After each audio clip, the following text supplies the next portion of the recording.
প্রিয় দর্শক বন্ধুরা, এই মুহূর্তের সপ্তাহ শেষে 28/4/2024 তারিখে দাঁড়িয়ে অত্যন্ত গুরুত্বপূর্ণ খবর আপডেট উঠে আসছে অর্গানাইজার টিচার বা সংগঠক শিক্ষক রিলেটেড নিয়োগ প্রক্রিয়ার সঙ্গে যুক্ত চাকরিপ্রার্থী বন্ধুদের জন্য। এই মুহূর্তে দাঁড়িয়ে সপ্তাহ শেষে নিয়োগ কনফার্মেশন সঠিক কাদের জন্য উঠে আসছে এবং এই বিষয়ে সিরিয়াস টপিকের উপরে আপনাদের জন্য আর্জেন্ট ভিডিও থাকছে।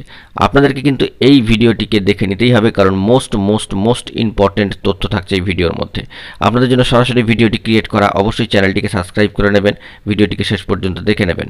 যে সমস্ত বন্ধুরা এখনও পর্যন্ত চ্যানেলটিকে ওয়াচ করছেন, চ্যানেলটি সাবস্ক্রাইব করছে না, তাদের কাছে একান্ত অনুরোধ চ্যানেলটিকে সাবস্ক্রাইব করে নিয়ে থাকবেন। অবশ্যই এই নিউজগুলিকে কিন্তু আপনাদেরকে আগে থেকে জানতেই হবে, নাহলে পরে কোনো প্রসেস শুরু হয়ে গেলে বা কোনো প্রসেসের খবর এলে আপনাদের সেই বিষয়টিকে ধরতে একটু কিন্তু অসুবিধা হবে।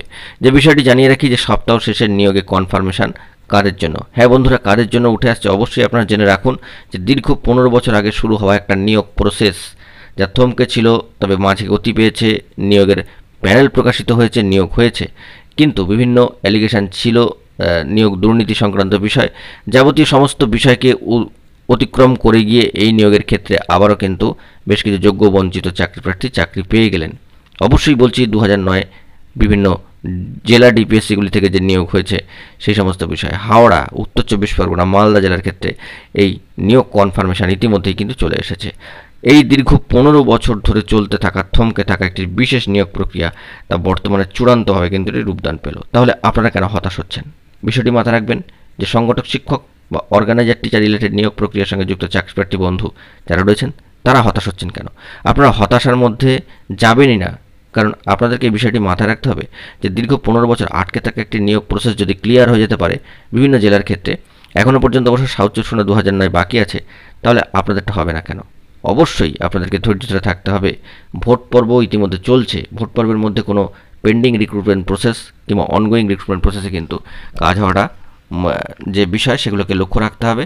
কিন্তু নতুন করে এই প্রসেস শুরু করতে গেলে বেশ কিছু বাধা নিষেধ বা কোড অফ কন্ডাক্ট কিন্তু থাকবে।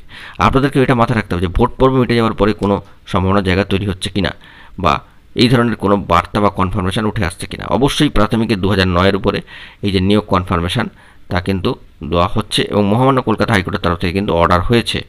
জেলা ডিপিএসসিতে সেই সমস্ত বার্তা ইতিমধ্যেই পৌঁছে গিয়েছে। সাউথ চব্বিশ পরগনা এখনও পর্যন্ত বাকি আছে। তাহলে ভেবে দেখুন, ধাপে ধাপে সমস্ত জেলাগুলি, বিশেষ কিছু জেলা যেগুলো আটকে ছিল সেগুলো কিন্তু ক্লিয়ার হচ্ছে। কিন্তু সংগঠক শিক্ষক বা অর্গানাইজার টিচার রিলেটেড নিয়োগ প্রক্রিয়ার সঙ্গে যে সমস্ত চাকরিপ্রার্থী বন্ধু রয়েছেন তাদের নিয়োগ সংক্রান্ত কনফার্মেশন কবে আসবে সে বিষয়ে কিন্তু আমাদেরকে ভোট পর্ব মেটা পর্যন্ত একটু হলেও অপেক্ষা করতে হচ্ছে। এর মাঝে যদি কোনো গুরুত্বপূর্ণ তথ্য আসে সেদিকে আমরা ফোকাসে রাখবো। আপনারা খোঁজখবর রাখুন, পেলে আমরা কিন্তু সবটাই তথ্য আপনাদের মাঝখানে তুলে ধরবার চেষ্টা করব। জেলা ডিপিএসসিতে এখন নিয়োগ কনফার্মেশন সংক্রান্ত বিষয়ে এই বিষয়ে কোনো খবর নেই, তবে 2009-কে নিয়ে কিন্তু একটা তোড়জোড় চলছে জেলা ডিপিএসসিতে, কারণ সেখানে বেশ কিছু প্রার্থীর চাকরির অর্ডার হয়েছে বা নিয়োগের অর্ডার হয়েছে। অবশ্যই সেই বিষয়গুলিতে আমরা খেয়াল রাখছি। কিন্তু সংগঠক শিক্ষক বা অর্গানাইজার টিচার রিলেটেড নিয়োগ প্রক্রিয়ার সঙ্গে যুক্ত চাকরিপ্রার্থী বন্ধুদের জন্য পরবর্তী ক্ষেত্রে গুরুত্বপূর্ণ তথ্য এলে আপনাদের মাঝখানে তখন তার সবটাই প্রোভাইড করে দেওয়ার চেষ্টা করব। অফিসিয়ালি তথ্য আপডেট উঠে এলে সবটাই প্রোভাইড করব এই পেন্ডিং নিয়োগ প্রক্রিয়ার ক্ষেত্রে। বন্ধুরা, এখন এই পর্যন্ত গুরুত্বপূর্ণ আপডেটগুলি পাওয়ার জন্য চ্যানেলটিকে এখনই সাবস্ক্রাইব করে নিয়ে সঙ্গে থাকুন। ধন্যবাদ।